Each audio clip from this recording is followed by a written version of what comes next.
Cela fait des années que les boxeurs et les combattants sont des sources d'inspiration pour tous ceux qui luttent contre le racisme. Et Imane Khalif nous a rappelé pourquoi. Voici 3 leçons issues de la boxe pour tous ceux qui luttent, que ce soit dans un ring ou dans la vie. Quel que soit votre talent et votre mérite, vous allez prendre des coups. Ce que vous contrôlez, c'est la manière dont vous allez réagir.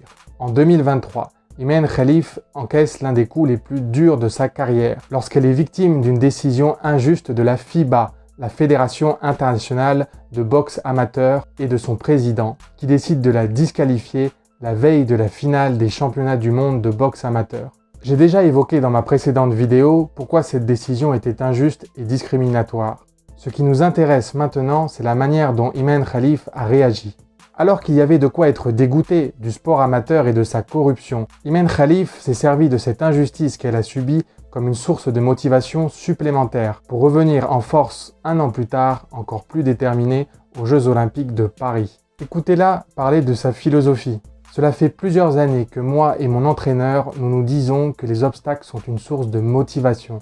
J'y crois fermement depuis que j'ai commencé la boxe, tout obstacle peut devenir une motivation. De la même manière, le racisme n'est pas un adversaire dont vous allez vous débarrasser du jour au lendemain. Vous allez prendre des coups. Mais est-ce que vous allez savoir les encaisser? Est-ce que ces coups vont vous détruire ou est-ce qu'ils vous serviront de prétexte pour vous renforcer? Comme les entraîneurs de boxe aiment le rappeler, tout est dans le mental. Cette philosophie peut paraître simpliste, mais elle a fait ses preuves à travers les siècles puisqu'elle remonte au stoïcisme des Grecs anciens. Mais elle a une limite. Elle est très efficace comme éthique individuelle, mais elle ne suffit pas à lutter contre le racisme à l'échelle d'une société. C'est pour ça qu'on passe à la leçon numéro 2. Quand vous faites face à un adversaire enragé qui cherche à vous mettre KO, ça ne sert à rien de vouloir discuter. Il faut serrer les coudes. De la même manière, quand vous êtes pris dans une polémique lancée par l'extrême droite, comme l'a été Imane Khalif, les arguments rationnels vous seront inutiles parce que vos adversaires sont de mauvaise foi. Ce qu'ils veulent, c'est vous voir tomber. Rien ne sert alors d'essayer de convaincre ceux qui vous attaquent. Mieux vaut d'abord chercher du soutien auprès de celles et ceux qui vous comprennent et qui mènent le même combat que vous. Ce sont eux qui vous transmettront une énergie positive qui vous permettra de continuer le combat. Au cœur de la polémique, Imane Khalif est d'abord restée silencieuse et concentrée sur son objectif. Puis quand elle s'est exprimée, ses premiers mots ont été pour les siens, sa famille, le peuple algérien, ses frères et sœurs arabes. Et elle a effectivement bénéficié d'un énorme soutien de la part des Algériens qui ont su reconnaître une enfant du pays, une Bint Bled, qui était victime d'une injustice qui les visait indirectement un peu tous.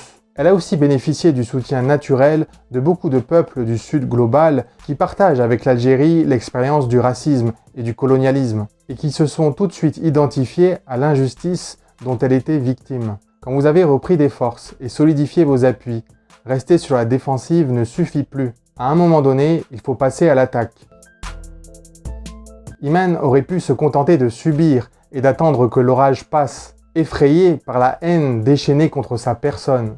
Et on n'aurait pas eu le droit de lui en vouloir. C'est la réaction naturelle de beaucoup de victimes d'injustice et de discrimination. Mais elle a décidé de briser le silence et de se défendre. Et elle l'a fait de la plus noble des manières, en lançant un appel fédérateur au peuple du monde entier, à rester attaché aux principes olympiques tels que définis dans la charte olympique et à s'éloigner du harcèlement contre les sportifs, qui risquent de diviser les peuples. Ce discours contraste avec celui du président de la FIBA, qui s'est totalement ridiculisé en conférence de presse devant les journalistes du monde entier. Imane Khalif a compris que l'injustice qu'elle avait subie dépassait la boxe, dépassait sa propre personne, qu'elle touchait à la dignité humaine et qu'elle ne pouvait pas ne pas réagir. Elle est alors passée du statut d'athlète amateur dans une catégorie féminine peu regardée, à celui de véritable icône de ces Jeux Olympiques 2024. Et elle nous a transmis cette leçon essentielle.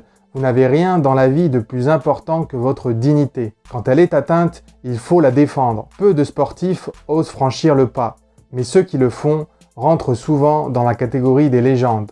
Imane, bravo alik. Merci d'avoir regardé cette vidéo jusqu'au bout. Comme d'habitude, vous trouverez les sources que j'ai utilisées en description. Si cette vidéo vous a plu, sachez que j'en publie au moins une par semaine. N'hésitez pas à vous abonner et à me suggérer un thème en commentaire.